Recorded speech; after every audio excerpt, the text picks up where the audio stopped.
अपनी तपस्या से प्रसन्न किया और सूर्यदेव ने उसे स्यमंतक नामक मणि दी। वह मणि प्रतिदिन लगभग 8 भारा स्वर्ण उत्पन्न कर रही थी।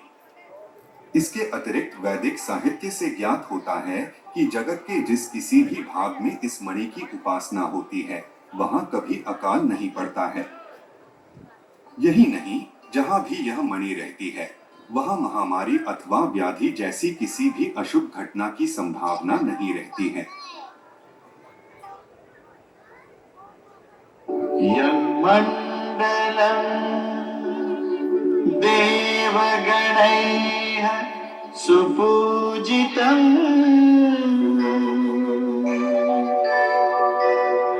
विप्रैः स्तुतं भावनं मुक्तिकोविदम्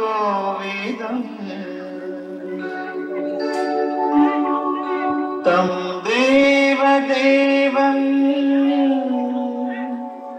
प्रणमामि सूर्यम्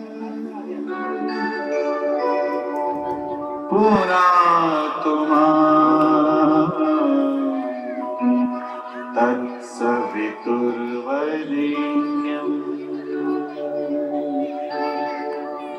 तत्सवितुर्वरेण्यम्।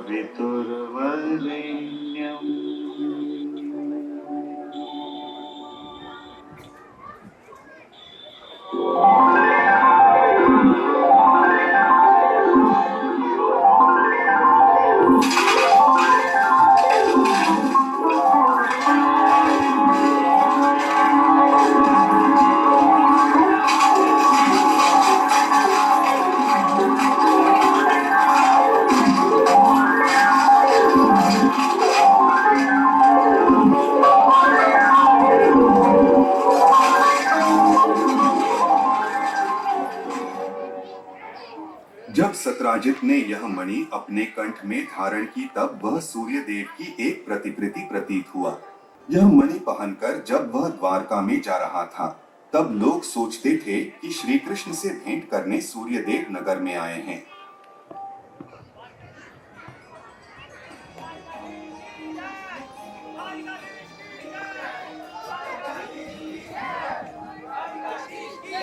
द्वारकाधीश की जय, द्वारकाधीश की जय, द्वारकाधीश की जय।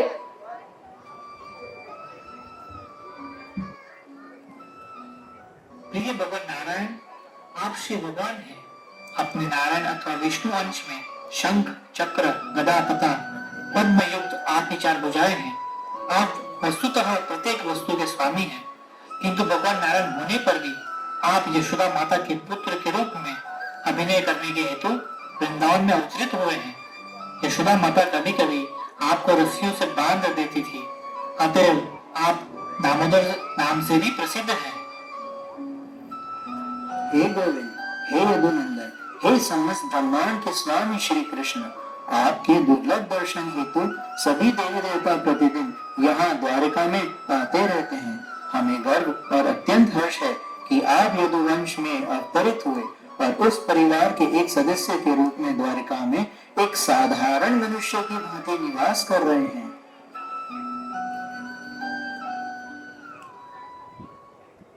द्वारिकाधीश की जय, द्वारिकाधीश की जय।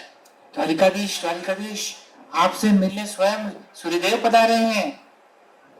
द्वारकाधीश के राज दरबार में उपस्थित सभी गण सत्राजित को सूर्यदेव समझकर उसको प्रणाम करने लगे।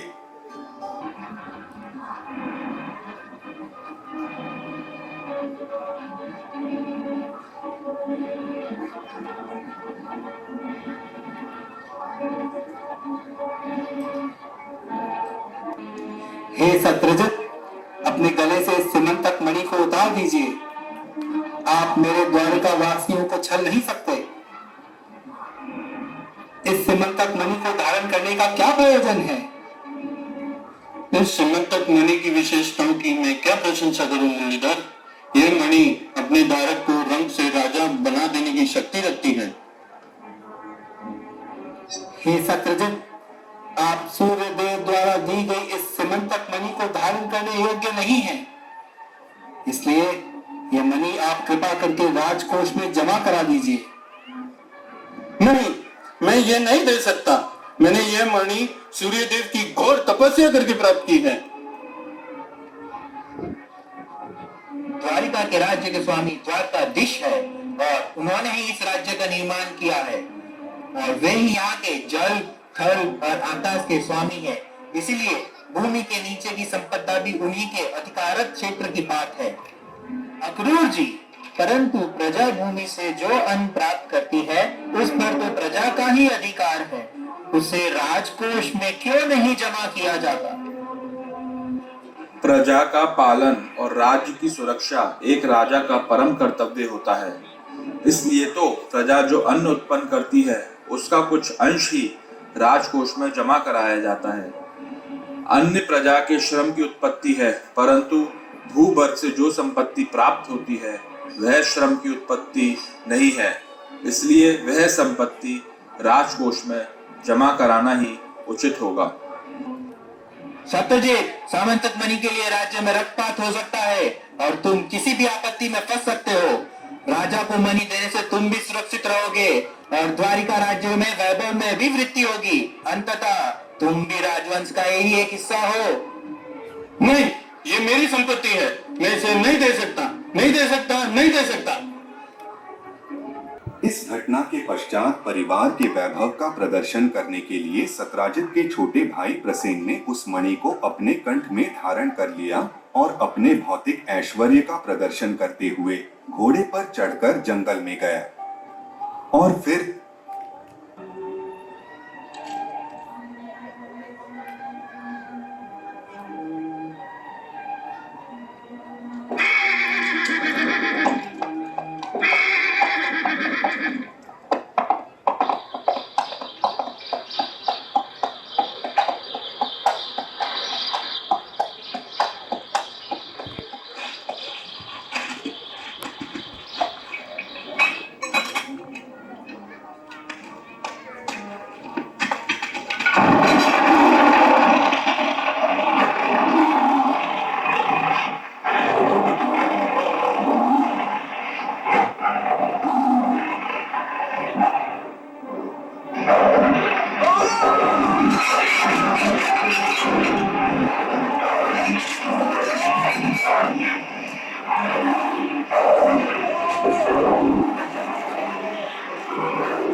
जब सत्राजित अत्यंत अशांत हो गया।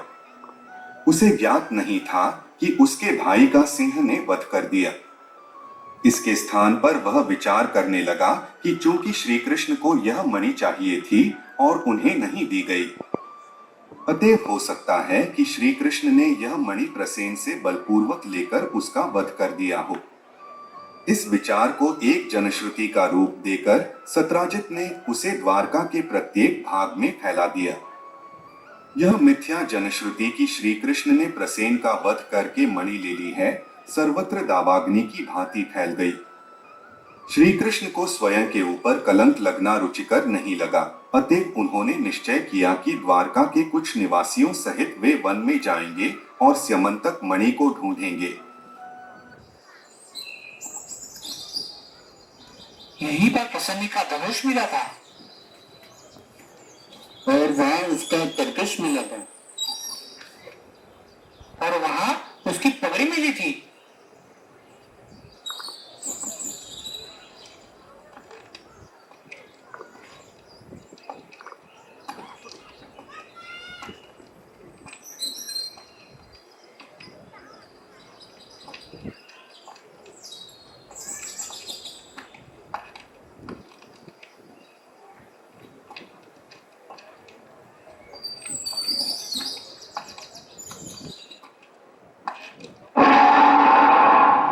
देखिए अक्रूर जी, शेर के पंजों के निशान।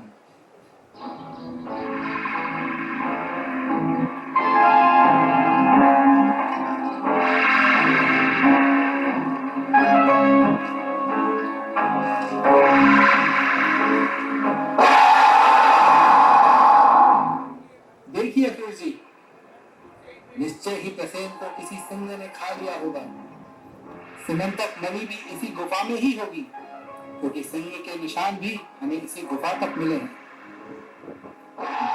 आप लोग यही ठहरिए, मैं गुफा के भीतर जाता हूँ।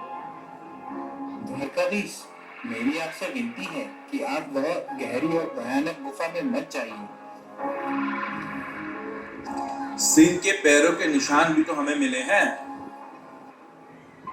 हाँ, आप लोग मेरी सुरक्षा की चिंता मत कीजिए, भय को मन से निकाल दीजिए। मैं गुफा में जाता हूँ। श्री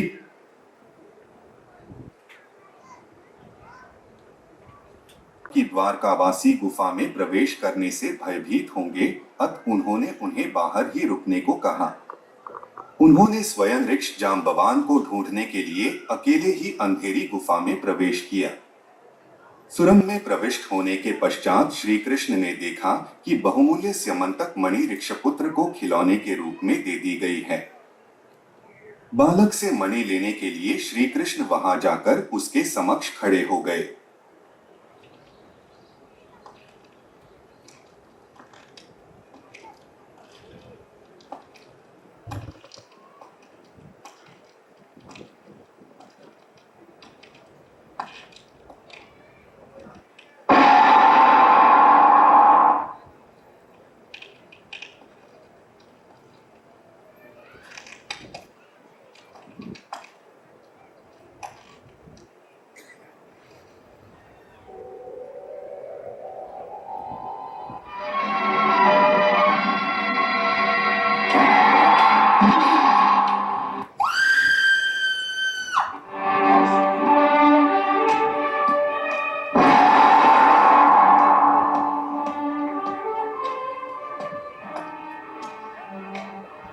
वास्तव में यह छोटा बालक ऋक्षराज जामवंत का पुत्र था। यह जामवंत ने त्रेता युग में भगवान श्री राम की सहायता की थी। जाम्बवान वास्तव में भगवान श्री कृष्ण के महान भक्त थे, किंतु अत्यंत क्रोध में होने के कारण वे अपने स्वामी को पहचान न सके। कौन हो तुम और यहाँ किस लिए आए हो? मैं हूँ देवकी पुत्र कृष्ण और मैं यहाँ इस मणि की खोज में आया हूँ। कौन कृष्ण? तुम्हारी भलाई इसी में है कि तुम अभी और इसी क्षण यहाँ से लौट जाओ यहाँ से। यह मणि तुम्हारी नहीं है। परंतु यह मणि जिसकी है उसी को लौटाने आया हूँ। परंतु इसे मैंने सिंह को मारकर प्राप्त किया है। तुम्हारा इस पर क्या अधिकार? मैं इसे नहीं दे सकता। मणि तो आपको देनी ही होगी, चाहे सहमति से या असहमति से। तो क्या तुम जामवान को युद्ध का आमंत्रण दे रहे हो? आप जैसा समझे, मुझे तो यह मणि प्राप्त करनी है, यही मेरा उद्देश्य है और मैं अपने लक्ष्य से कभी विचलित नहीं होता, कभी नहीं। तो तुम मणि के लालच में अपने प्राणों को भी दांव पर लगा रहे हो। क्या नाम बताया था तुमने? कृष्ण? हाँ, कृष्ण, देवकी पुत्र कृष्ण। तो फिर तुम अपने माता पिता का स्मरण भी कर लो। हो सकता है कि दोबारा तुम्हें ये अवसर भी ना मिले।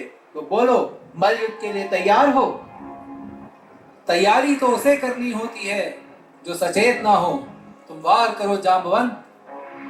मुझे भगवान श्री राम और लक्ष्मण के अतिरिक्त कोई दूसरा युद्ध में हरा नहीं पाया है। पहले यह एक बार सोच लो। मैं तुम्हें एक और अवसर देता हूँ। सब सोच लिया है जाम्बवंत। तो फिर ठीक है।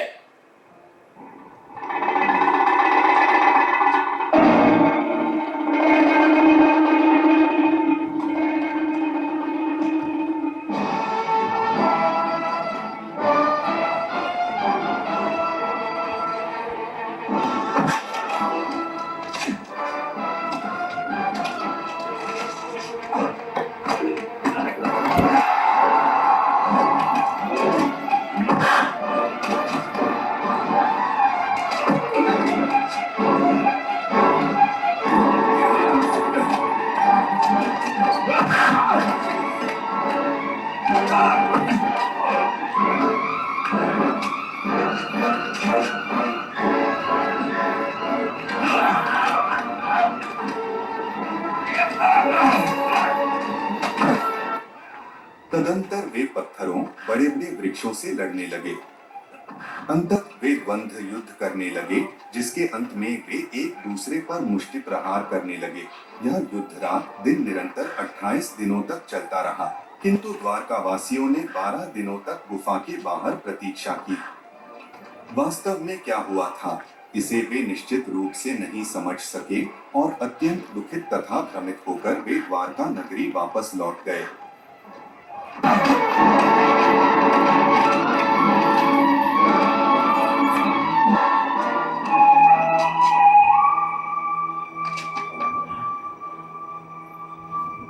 सच बताओ, कौन हो तुम? देवकी पुत्र कृष्ण। परंतु मुझसे तो कुछ और ही कहा था श्री राम ने कि द्वापर युग के अंतिम में वासुदेव के रूप में तुम्हें दर्शन दूंगा। मैं ही हूँ वासुदेव कृष्ण। क्या आप ही हैं वासुदेव? हाँ, मैं ही हूँ वासुदेव कृष्ण।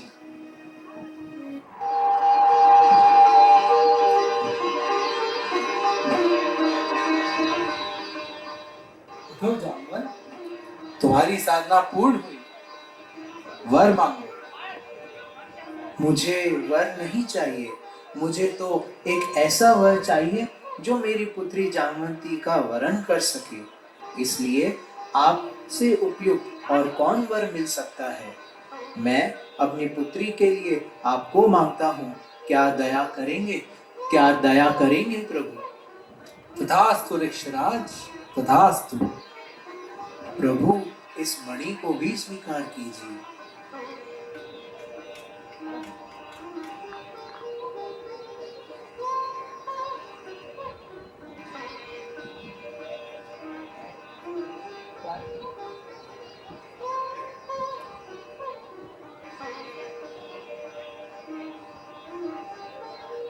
द्वारिकाधीश की जय।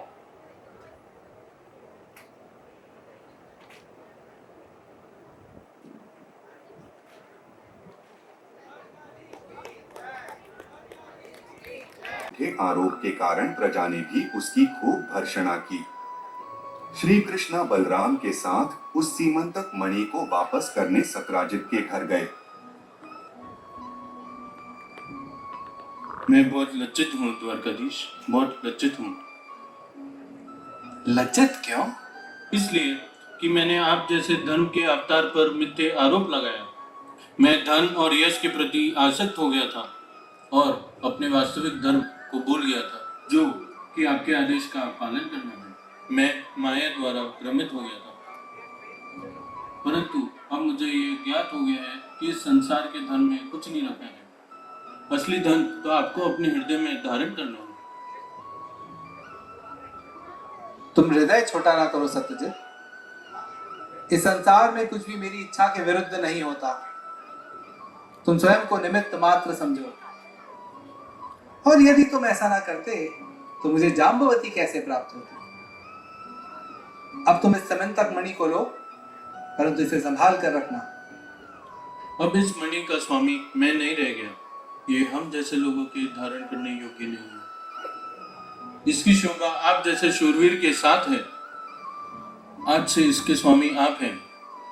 मेरी इस प्रार्थना को आप स्वीकार कर लेंगे तो मैं अपने आप को कृतार्थ समझूंगा। मेरे हृदय का बोझ उतर जाएगा। जिस वस्तु के कारण मुझ पर चोरी का मिथ्या आरोप लगा था, यदि मैं उसे अपने पास रखूं तो द्वारिकावासी न जाने कौन सा अनुमान लगा लेंगे। इसलिए सहर्ष मैं आपको ये वापस देने आया हूं। और मैं सहर्ष अपने पूरे परिवार की सहमति के साथ इसे द्वारकाधीश को भेंट करती हूँ। और इस मणि के साथ हम सब ने यह संकल्प किया है द्वारकाधीश कि आप मेरे हृदय की मणि मेरी पुत्री सत्यभामा को भी स्वीकार करें।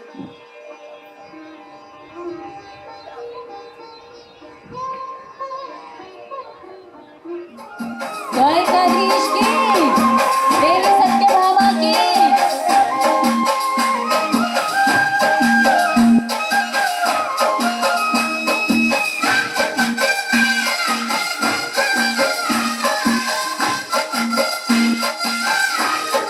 Everybody,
માયા લગાડી રે બાળકો માત રાજા છોડ છે એને મને માયા લગાડી રે ઠાકોરનો ઠાકર રાજા છોડ છે એને મને માયા લગાડી રે ઠાકોરનો ઠાકર રાજા છોડ છે એને મને માયા લગાડી રે શ્યામે મને માયા લગાડી રે શ્યામે મને માયા લગાડી રે મોહને માયા લગાડી Hare Krishna, Hare Krishna, Krishna Krishna, Hare Hare, Hare Rama, Rama Rama.